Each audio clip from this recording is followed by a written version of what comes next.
সমাজ শেষ করে দিতে পারে, একটা প্রজন্ম শেষ করে দিতে পারে। এই মাদকের কারবারি যারা, তারা খুব ভালো করে জানে, আর জানে বলেই একটা সমাজ, একটা রাজ্য, একটা দেশ, একটা প্রজন্ম শেষ করার জন্য তারা মাদকের ব্যবহার করে, মাদক বেচে, মাদক কেনে, মাদক পাচার করে। এই মাদক পাচার হচ্ছে আমাদের এই রাজ্যে, আর সেই মাদক ধরার জন্য ঈগল আসছে। এক্সক্লুসিভ নিউজ দিচ্ছি আমরা আপনাদের। ঈগল আসছে। ঈগল একটা ফোর্স যারা মাদক ধরবে। তেলেঙ্গানার ঈগল মাদক পাচার রুখতে এবার বাংলায় Telangana model anti narcotics task force.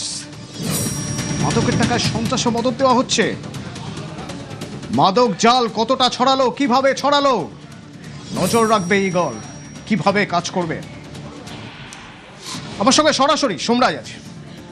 Somraj, আমার রাজ্যের জন্য নিঃসন্দেহে একটা ভালো খবর, একটা বড় খবর।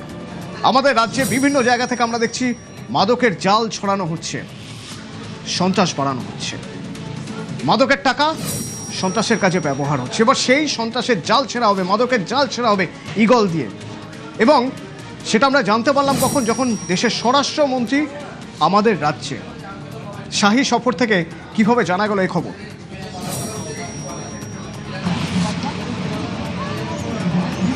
একদমই দেখো, তুমি দেখেছিলে যে বুধবার রাজ্য মন্ত্রিসভার বৈঠকে সিদ্ধান্ত নেওয়া হয়েছিল যে অ্যান্টি নার্কোটিক্স টাস্ক ফোর্স গঠন করা হবে।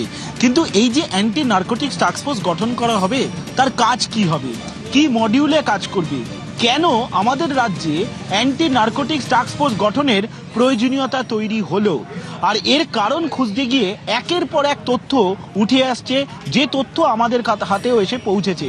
প্রথমেই জানিয়ে রাখি তোমাকে, তেলেঙ্গানার মডেলে বাংলায় হবে এই অ্যান্টি নার্কোটিক্স টাস্ক ফোর্সের গঠন। অর্থাৎ তেলেঙ্গানায় আমরা যেটা দেখেছি, ঈগল ফোর্স যারা তেলেঙ্গানায় সাফল্যের সঙ্গে মাদক বিরোধী কাজ করে আসছেন, অর্থাৎ মাদক দ্রব্য আটকাতে সাফল্য পেয়েছে, এবং যে ধাঁচে তারা কাজ করছে সেই ধাঁচেই বাংলার অ্যান্টি নার্কোটিক্স টাস্ক ফোর্স কাজ করবে।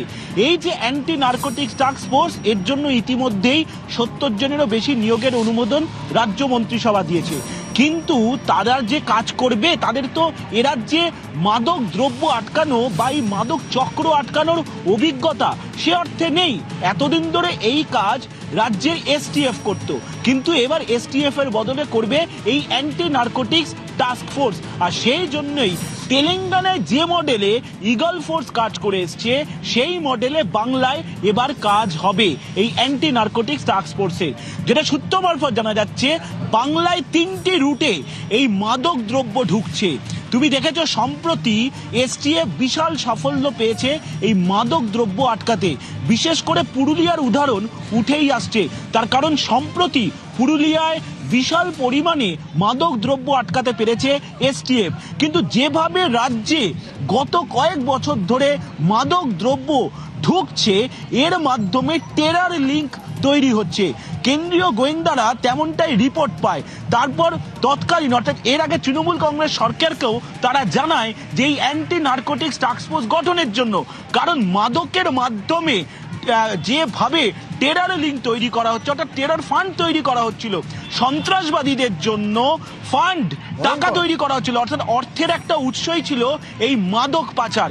আর সেটাই এবার আটকাতে চাইছে রাজ্য সরকার। অবশ্যই এটা সম্ভব তখন হয়েছে যখন দেশের কেন্দ্রীয় স্বরাষ্ট্রমন্ত্রী তথা কেন্দ্রের স্বরাষ্ট্র মন্ত্রক সহযোগিতা করছে রাজ্য পুলিশের শীর্ষ আধিকারিকদের। গতকালও কেন্দ্রীয় স্বরাষ্ট্রমন্ত্রী অমিত শাহ এই নিয়ে আলোচনা করেছেন। রাজ্য প্রশাসনের 3 শীর্ষ আধিকারিক সেই বৈঠকে উপস্থিত ছিলেন মুখ্য সচিব, স্বরাষ্ট্র সচিব, রাজ্য পুলিশের ডিজিপি, ছিলেন কেন্দ্রীয় স্বরাষ্ট্র সচিব গোবিন্দ মোহন এবং কেন্দ্রীয় স্বরাষ্ট্রমন্ত্রী, এবং তার সঙ্গে কেন্দ্রীয় সরকারের যিনি গোয়েন্দা দপ্তরের অধিকর্তা তিনিও উপস্থিত ছিলেন। এবং তাদের যে সম্মিলিত আলোচনা, সেখানে কার্যত এটা একটা বাস্তব রূপ পাচ্ছে, অন্তত তেমনটাই সূত্র মারফত জানা যাচ্ছে। সোমরাজ, এই যে ঈগলের কথা বলছো, খুব মানে একদম যদি আমরা আতশ কাচের নিচে ফেলে দেখি, তাহলে দেখবো যে এটা ধরতে গেলে প্রথমে ধরতে হবে ট্রানজিট পয়েন্ট, মানে কোথা থেকে মাদক ঢুকছে আমার রাজ্যে, এবং তারপর ছড়িয়ে পড়ছে কোথায় কোথায় ছড়িয়ে পড়ছে, ডিস্ট্রিবিউশন কিভাবে হচ্ছে। তো এই ঈগল টিম কিভাবে কাজ করে, মূলত তেলেঙ্গানায় তারা কিভাবে অপারেশন চালিয়ে এসেছে?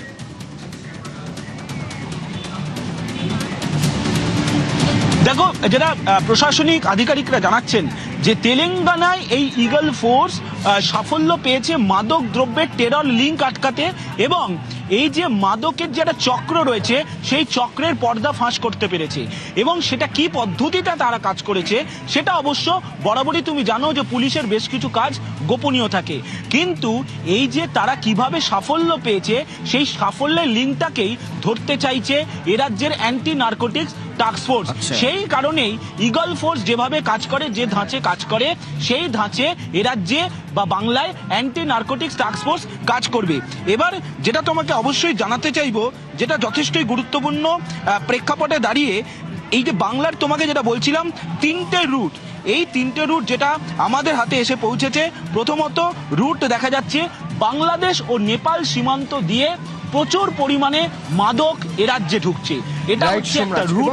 দ্বিতীয়, তুমি একদম ঠিক ঠিক ঠিক জায়গাটাই ধরেছো যে এই রুটগুলো আসার কারণ হচ্ছে, রুটগুলো যেভাবে তৈরি হয়েছে বা বিন্যাস হয়েছে, আমরা খুব সতর্কভাবে যদি দেখি তাহলে আমরা সোনালী ত্রিভুজের কাছে রয়েছি। যে সোনালী ত্রিভুজ কুখ্যাত, বিশ্বে কুখ্যাত মাদকের কারবারের জন্য বিখ্যাত, সেই সোনালী ত্রিভুজের কাছে রয়েছি। সেখান থেকে পাহাড় জঙ্গল পেরিয়ে, দুর্গম এরিয়া পেরিয়ে মাদক পাচার হয়, আসে আমাদের রাজ্যে। এবং কতটা ভয়ের জানেন, কতটা ভয়ের, কার উপর ভরসা করবেন?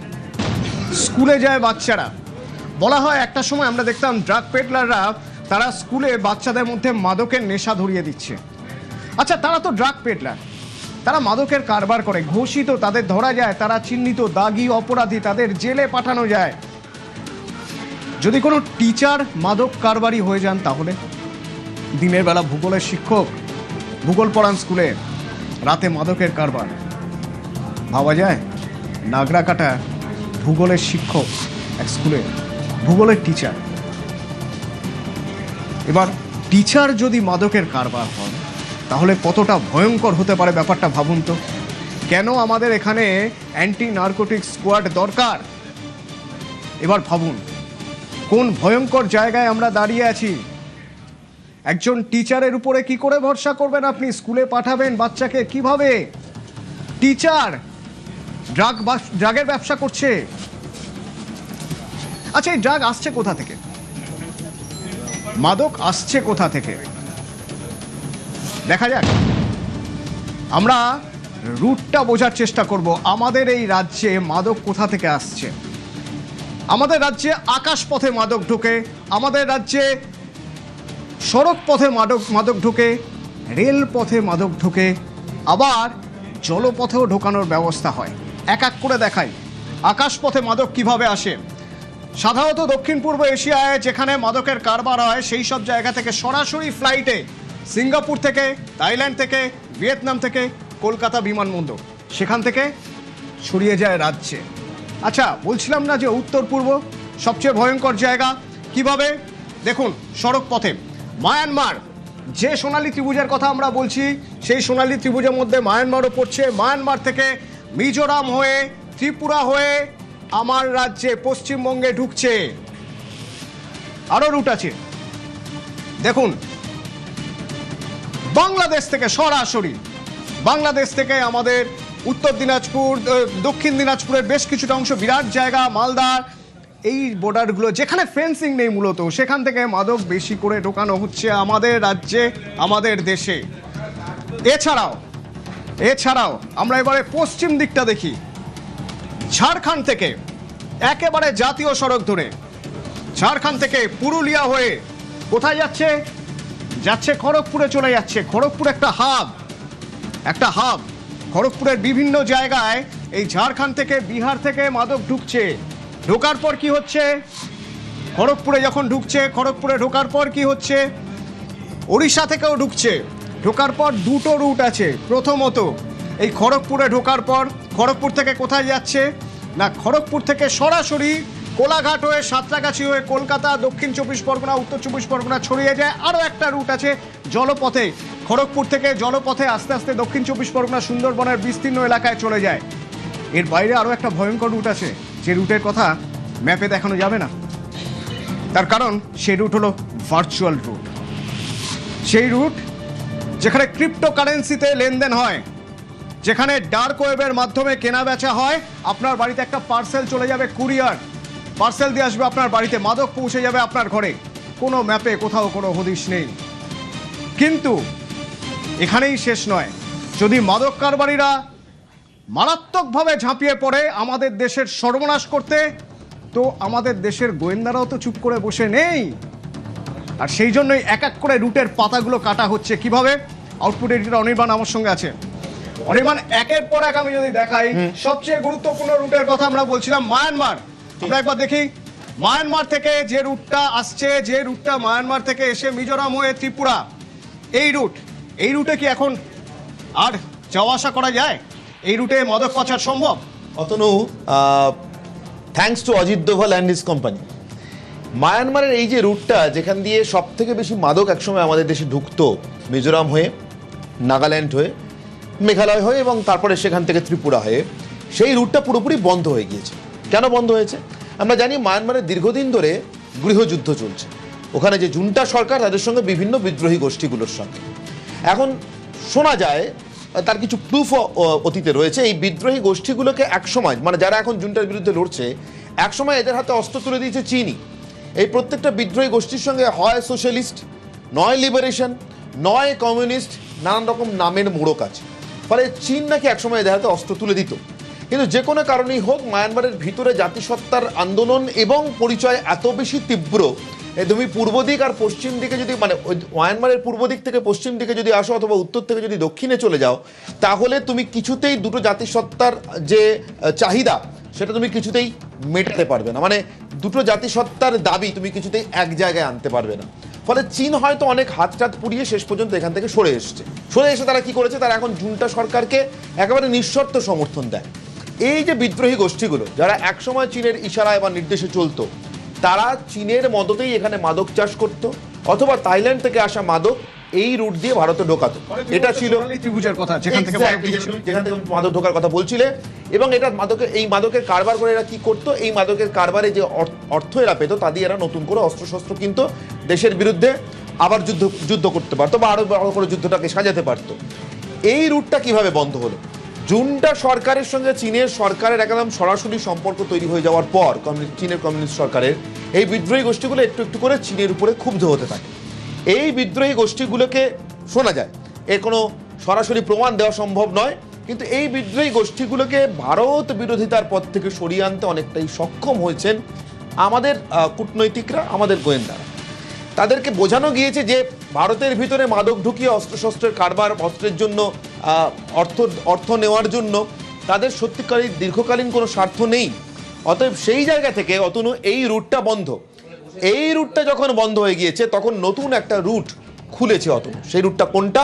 আচ্ছা, নতুন রুট খুলেছে মানে এই রাস্তাটা কাটা গেল, এখান থেকে আমার রাজ্যে আর ঢুকছে না মাদক, ভেরি ফাইন। তাহলে পরের রুট বাংলাদেশ, অবশ্যই বাংলাদেশের কথা বলছিলাম। বাংলাদেশ থেকে এই মালদা, দক্ষিণ দিনাজপুর সবচেয়ে মারাত্মক জায়গা, কারণ এইখানটায় বিস্তীর্ণ জায়গায় কাঁটাতার নেই। শুধু কাঁটাতার নেই নয়, দীর্ঘদিন ধরে যে কাঁটাতার না থাকা, জমি দিতে না চাওয়া, জমি না দেওয়া বিএসএফকে, গতকালই দেশের স্বরাষ্ট্রমন্ত্রী বলে গিয়েছেন, হাতে পায়ে ধরেছি রাজ্যের মুখ্যমন্ত্রী। দেশের স্বরাষ্ট্রমন্ত্রী, তৎকালীন মুখ্যমন্ত্রী মমতা বন্দ্যোপাধ্যায় হাতে পায়েও ধরেছেন, তবু জমি পাননি। এখন তো জমি পাওয়া গিয়েছে, তাহলে এখন কোথায় সমস্যা? কাঁটাতার দিতে কিছুটা তো সময় লাগবেই, তারপরেও থ্রেটটা থেকে যাচ্ছে। কেন জানো অতনু? এই যে তুমি যে সীমান্তটা দেখাচ্ছ না, এই সীমান্তটা ভারতের দিকটা বলছি না, ওপারটাতে, এই সীমান্তের ধার দিয়ে তুমি যদি দেখো, শেষ নির্বাচনে, মানে তারেক রহমান, জামাতপুর ওই জায়গাটা নিয়েছিল, তারেক রহমান যে নির্বাচনে জিতে প্রধানমন্ত্রী হয়েছেন, মানে তার দল, এবং তিনি প্রধানমন্ত্রী হয়েছেন, এই নির্বাচনে এই গোটা এলাকাটাতে কিন্তু কোনো বিএনপি টিএনপি নয়, তুমি একেবারে জামাতের বারবারন্ত দেখতে পাবে। একবার সেই রেজাল্টটা একবার দেখি, যে আমাদের ম্যাপ রয়েছে, আমাদের সেই ম্যাপটা একবার দেখি। ম্যাপে আমরা দেখলে স্পষ্ট বুঝতে পারবো যে আমাদের এলাকা, মানে আমাদের একদম সীমান্ত জুড়ে এখানে কিভাবে জামাতের বারবারন্ত Exactly. তো ওই জামাতের বারবারন্ত যখন এখানে অনির্বাণ, তাহলে আমার এখানে একটা প্রশ্ন থাকবে, তাহলে মানে তো আমরা অনেক আগে থেকে সেন্স করেছি, আমরা অনেক আগে থেকে বুঝতে পেরেছি যে এখান থেকেই আসবে, এখান থেকে মাদক ঢুকবে, এই হলো। এক্স্যাক্টলি। এই যে তুমি দেখো এই যে সবুজ অংশগুলো, এই সবুজ অংশগুলো হচ্ছে সব জামাতের জেতা কেন্দ্র। এই পুরোটা অর্থাৎ পশ্চিমবঙ্গের সীমান্ত ঘেঁষা যে অঞ্চলগুলো তুমি দেখো, এখানে হচ্ছে পুরো একেবারে জামাতের এই যে সবুজ হয়ে থাকা অংশগুলো, এগুলো হচ্ছে জামাতের জেতা সিট বা কেন্দ্র। এই গোটাটা সবুজ হয়ে রয়েছে, অর্থাৎ এই গোটা জায়গাটাই হচ্ছে জামাতের কবজায়। জামাতের সঙ্গে মাদকের সম্পর্কটা কি, অতএব এটা বোঝানোর জন্য দুটো উদাহরণ যথেষ্ট। এক, লাদেনকে, তার বাহিনীকে, এবং পরবর্তীকালে সম্পর্কে লাদেনের শ্বশুর আয়মান আল জাওয়াহির, আমরা জানি আফগানিস্তানের কথা, মোল্লা উমর, তাদের কথা আমরা জানি। তাদেরকে আফগানিস্তান অর্থাৎ তালিবানদেরকে আমেরিকা যেরকম সরাসরি অস্ত্র দিয়ে সাহায্য করেছিল, তেমনি আফিম চাষ করিয়ে আরও বেশি অর্থ এবং অস্ত্র জোগাড় করবার জন্য আফিম চাষ করিয়ে তালিবানদের হাতে আরেকটা নতুন অস্ত্র আমেরিকা তুলে দিয়েছিল। সে অস্ত্র শুধু আফগানিস্তানে ব্যবহার হতো না, অর্থাৎ মাদক, তা পাঞ্জাব সীমান্ত দিয়ে আমাদের দেশে ঢুকেছে। খালিস্তানি আন্দোলনের সময় একটা বিরাট অংশের তরুণ প্রজন্মের ছেলে মেয়েকে আমাদের দেশে, আমাদের পাঞ্জাবে রীতিমতো হোঁপড়া করে দেওয়া হয়েছে। উড়তা পাঞ্জাব, তুমি যে উড়তা বাংলা দেখাচ্ছিলে, উড়তা পাঞ্জাব তৈরি হয়েছিল সেই সময়টাকে ঘিরে। অর্থাৎ এই যে তীব্র ইসলামিক জঙ্গি গোষ্ঠীগুলো, শক্তিগুলো, এদের সঙ্গে মাদকের সম্পর্ক একেবারে আষ্টপৃষ্ঠে জড়িয়ে। এই জায়গাটাকে আমি বোঝার চেষ্টা করছি অনির্বাণ, আমরা বলছি উড়তা বাংলা, বলতে ভালো লাগছে না আমাদের, শুনতে ভালো লাগছে না, এখানে যখন আমরা স্ক্রিনে দিচ্ছি দেখতেও ভালো লাগছে না। আমার মনে হয় এই নাম্বারটা একটু পরিষ্কার করে দেওয়া যাবে, যেটা আমরা দেখাচ্ছিল একটু আগে, আরেকবার যদি নাম্বারটা দেওয়া যায়। 91 সালে জামাতের সিটের সংখ্যা কত ছিল? এটা তো সীমান্ত বরাবর জামাতের দাপট, এই দাপট কিভাবে বেড়েছে সেইটা যদি আমরা একবার রাখতে পারি, সিটের সংখ্যা যেভাবে বেড়েছে। এটা তো অসমের ছবি পাচ্ছি, মেঘালয় পাচ্ছি, কোচবিহার পাচ্ছি, আমাদের বর্ডারে যে জায়গাগুলো রয়েছে, এবং ভারতের সীমান্ত লাগোয়া যে অংশগুলোতে জামাতের দাপট বেড়েছে। এটা উত্তর 24 পরগনার ওপারে সাতক্ষীরা, নদিয়ার ওপারে মেহেরপুর, এগুলো সব জামাতের কবজায়। কিন্তু আমি চাইছিলাম জামাতের সিট সংখ্যাটা যদি পিসিআর একবার চালাতে পারে, জামাতের সিট সংখ্যা কিভাবে 91 সাল থেকে বাড়তে বাড়তে গিয়েছে। একটু আগে ওরা দেখাচ্ছিল এক্স্যাক্টলি এইটা, 20টা আসন। 2008-এ দেখো, যখন হাসিনার শাসন একেবারে সুপ্রতিষ্ঠিত, শেখ হাসিনা, ভারতের সঙ্গে ভীষণ ভালো সম্পর্ক বাংলাদেশে, ওটা নেমে যায় 2-এ। এবং দেখো বাংলাদেশের সঙ্গে ভারতের সম্পর্ক খারাপ হতে শুরু করা, তীব্র ভারত বিরোধী শক্তি বাংলাদেশের বিরুদ্ধে সক্রিয় হওয়া, হাসিনার দেশ ছেড়ে চলে আসতে বাধ্য হওয়া, 68-তে গিয়ে পৌঁছেছে জামাতের আসন। এই জামাতের সঙ্গে আমেরিকার সম্পর্ক, সেটাও আমরা জানি। অতনু, জামাতকে কেন আমেরিকা এত আশ্রয় দিয়েছে, প্রশ্রয় দিয়েছে, জামাতকে উস্কে কিভাবে বাংলাদেশের নির্বাচিত সরকারকে উৎখাত করেছে, জামাত সব থেকে বেশি অর্থ এবং অস্ত্র সাহায্য থ্রু আইএসআই কিভাবে আমেরিকার কাছ থেকে পেয়ে ভোগ করে আমরা জানি। ফলে ঠিক ওই একই মডেলে যেভাবে আফগানিস্তানে গাঁজা চাষ করিয়ে, আফিম চাষ করিয়ে আমেরিকা আফগানিস্তানের লোকেদেরকে তো বটেই, মানে তালিবানদেরকে তো বটেই, তাদেরকে অস্ত্র অর্থ জুগিয়েছে একদিকে, অন্যদিকে আমাদের পাঞ্জাব পর্যন্ত তার সেই সহজ খারাপ সময়টার সব থেকে খারাপ উদ্দেশ্যগুলোর দাম দিয়েছে আমি বলবো রাদার, যে কারণে তুমি উড়তা পাঞ্জাব থেকে উড়তা বাংলা বলছো। ঠিক একই মডেলে বাংলাদেশের ভিতরে জামাতকে কাজে লাগিয়ে পশ্চিমবঙ্গ রুট দিয়ে ভারতে মাদক ঢুকিয়ে ভারত বিরোধী কারবার ফেলে। কিন্তু অনির্বাণ, সেখানে আমার একটা প্রশ্ন থেকেই যাবে। আমরা দেখেছি বা বিভিন্ন জায়গায় পড়েছি, যে সময়ের কথা তুমি বলছো পাঞ্জাব, যে সময় একের পর এক মাদক ঢোকানো হচ্ছে, টেরর ফান্ডিং হচ্ছে, খালিস্তানিরা চতুর্দিকে দাপিয়ে বেড়াচ্ছে, সত্যি কি বাংলা এরকম পরিস্থিতিতে চলে যেতে পারতো? সেই সম্ভাবনা তৈরি হয়ে গেছে। 2026 সালে বিধানসভা নির্বাচনে পশ্চিমবঙ্গে তৃণমূল কংগ্রেস ক্ষমতা থেকে না গেলে এবং বিজেপি ক্ষমতায় না এলে যে কাজগুলো হতো না, তার মধ্যে অন্যতম কাজ সীমান্তে বেড়া দেওয়ার কাজ। সীমান্তে বেড়া দেওয়ার প্রয়োজনে, সীমান্তকে সুরক্ষিত করার প্রয়োজনে বিএসএফ এর হাতে জমি তুলে দেওয়ার কাজ। এই সুরক্ষা বলতে অতনু, তুমি কিছুক্ষণ আগে বলছিলেন, আমি শুনছিলাম যে আপনারা কি ভাবছেন বিকেল 5টার সময় অতনু এসে হঠাৎ ভয় দেখাতে বসলো কেন, ড্রাগ নিয়ে ইত্যাদি, আপনার ছেলে মেয়েকে কোথায় পড়তে পাঠান ইত্যাদি তুমি বলছিলে, এক শিক্ষক ধরা পড়ার কথা নাগরা কাটাতে। সুরক্ষা বলতেও কিন্তু আমরা অনেক সময় বুঝি এটা দূরের ব্যাপার। আচ্ছা, ও তো মিলিটারি আছে, বিএসএফ আছে, ওরা পাহারা দিচ্ছে না। সুরক্ষা মানে যে সবসময় গোলা বন্দুক এ সমস্ত নিয়ে পাহারা দেওয়া, তা কিন্তু নয়। সুরক্ষা মানে কিন্তু আপনার ছেলেমেয়ের জীবনটা নিয়েও চিন্তা করা, অর্থাৎ আপনার ছেলেমেয়ের জীবন মাদক দিয়ে বিষিয়ে দেওয়ার চেষ্টা করা হচ্ছে কিনা। সীমান্ত সুরক্ষা মানে শুধু অস্ত্র, গোলা বন্দুক, জঙ্গি বারুদ ঢুকছে তা নয়, সীমান্ত মানে মাদকও ঢুকছে কিনা, মাদক ঢুকতে বাধা দেওয়া যাচ্ছে কিনা। ফলে এই সীমান্তটা কিন্তু যতটা উন্মুক্ত হয়েছিল এবং মাদকের কারবার যেভাবে বেড়েছে বা বাড়ছে, তারপরেও মানে তুমি ভাবো পশ্চিমবঙ্গে বিজেপি সরকার প্রতিষ্ঠিত হওয়ার পরেও দেশের স্বরাষ্ট্রমন্ত্রীকে এখানে এসে বৈঠক করতে হচ্ছে আলাদা করে মাদক আটকানোর জন্য, পশ্চিমবঙ্গতে তেলেঙ্গানা মডেল ফলো করতে হচ্ছে। তার মানে এখানে সরকার না বদলালে, জমি দেওয়া না গেলে পশ্চিমবঙ্গের অবস্থা কি হতে পারতো? উড়তা তো আমার মনে হয় খুব ছোট শব্দ, আমরা হয়তো উড়েই যেতাম। একটা প্রজন্ম পুরো শেষ হয়ে যেত মাদকের জন্য, ঠিক যেরকম ভাবে পাঞ্জাবের ক্ষেত্রে হয়েছে। অনির্বাণ আমাকে যেমন বলছিল, তেমনি আমি আপনাদের আরো একবার দেখিয়ে দিতে চাইবো যে কোন কোন রুটগুলো গুরুত্বপূর্ণ। এবং অনির্বাণ বলছিল যে এর মধ্যে থেকে বাংলাদেশ রুটটা সবচেয়ে গুরুত্বপূর্ণ এখন, কেন না বাকি রুটগুলো আস্তে আস্তে আমরা কাটতে শুরু করে দিয়েছি। এবং আরও মারাত্মক জায়গা হলো যে একেবারে সীমান্ত, কাঁটাতার, এই সব জায়গা ভুলে যদি আমরা দেখতে যাই, তাহলে দেখব একেবারে আমার বাড়ির উঠোনে, বাড়ির ব্যালকনিতে এই মাদকের ভয়াবহতা যে কোনো দিন ডানা মেলতে পারে, যে কোনো দিন ডালপালা মেলতে পারে। তার কারণ ওই যে বললাম, নাগরাকাটার এক শিক্ষক, ভূগোল শিক্ষক, যিনি আসলে মালদার বাসিন্দা, তিনি দিনের বেলায় শিক্ষকতা করছেন, রাতে মাদকের কারবার করছেন। কজন এরকম আছেন আমরা জানি না। আস্তে আস্তে ধরা পড়ছে কেন? তার কারণ আস্তে আস্তে সিকিউরিটি টাইট হচ্ছে, আস্তে আস্তে নজরদারি বাড়ছে। আর এবার তো ঈগলের নজরদারি, যে ঈগল তেলেঙ্গানায় সফলভাবে দেখিয়ে দিয়েছে কিভাবে মাদক পাচার বন্ধ করা যায়, সেই ঈগল সেই একই ফর্মে আমাদের এখানে এবার নজরদারি। কোথা থেকে শুরু হবে নজরদারি? প্রত্যেকটা রুট আবার দেখাবো রুটগুলো, প্রত্যেকটা রুট একের পর এক কাটতে হবে। কোন কোন রুটে আমার রাজ্যে ঢোকে, প্রথম পয়েন্ট এক এক করে যদি আমরা কাটি।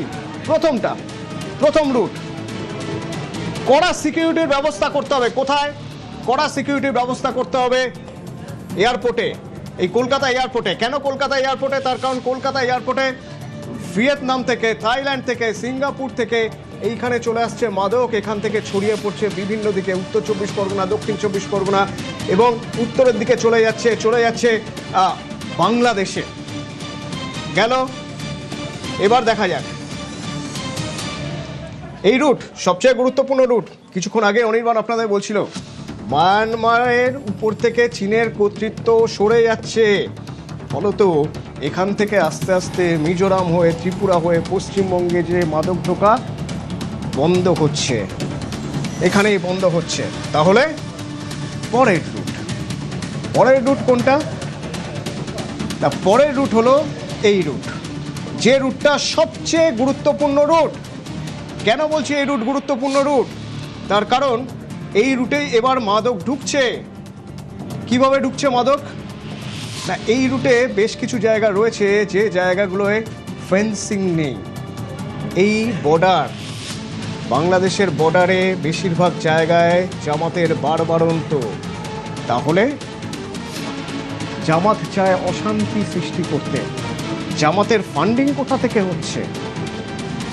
জামাতের ফান্ডিং অনেক কূটনীতিক বলছেন হচ্ছে আমেরিকা থেকে, জামাতের ফান্ডিং হচ্ছে পাকিস্তান থেকে, আবার চীনেরও মদত রয়েছে প্রত্যক্ষ বা পরোক্ষ, বলছেন অনেক কূটনীতিবিদ। অর্থাৎ ভারত অশান্ত হলে, ভারত অস্থির হলে যাদের সুবিধা তারা সবাই জামাতের হাত শক্ত করছে। আর জামাত মাদক ঢোকাচ্ছে কোথায়? পশ্চিমবঙ্গে ঢোকানোর মানে ভারতে ঢোকানো। পশ্চিমবঙ্গে ঢুকিয়ে পশ্চিমবঙ্গ থেকে বিভিন্ন জায়গায় চলে যাচ্ছে। এবং শুধু তাই নয়, ভিন রাজ্য দিয়ে ঢোকানো হচ্ছে। ঝাড়খণ্ড থেকে আসছে আমার রাজ্যে, ঝাড়খণ্ড পুরুলিয়া হয়ে, এবং তারপর চলে যাচ্ছে রাজ্যের বিভিন্ন জায়গায়। আবার খড়গপুরে ঢুকছে। খড়গপুর একটা বড় হাব। আমরা বলি যে খড়গপুর একটা মিনি মেট্রো, যে মিনি মেট্রোয় বিভিন্ন ভাষাভাষীর মানুষ থাকেন, বিভিন্ন ধর্মের মানুষ থাকেন, তারই আড়ালে সেখানে মাদকের কারবার চলছে। খড়গপুর থেকে এসে সেই খড়গপুর থেকে কোলাঘাট হয়ে, সাঁতরাগাছি হয়ে কলকাতায় ছড়িয়ে পড়ছে। আবার কলকাতা থেকে উত্তর 24 পরগনা, দক্ষিণ 24 পরগনা, ওদিকে মালদা, মুর্শিদাবাদ। ট্রেন পথে যাচ্ছে, সড়ক পথে যাচ্ছে, রাজ্য জুড়ে মাদকের চক্র ছড়িয়ে পড়ছে। যে চক্র বন্ধ করবে এবার ঈগল, করতেই হবে। তার কারণ শঙ্কা এবার সীমান্তে নয়, শঙ্কা আমার আপনার বাড়ির উঠোনে, আমাদের পরের প্রজন্মকে নিয়ে। সেই প্রজন্মকে সেফ রাখতে গেলে, সুরক্ষিত রাখতে গেলে উড়তা বাংলা ওরা বন্ধ করতেই হবে।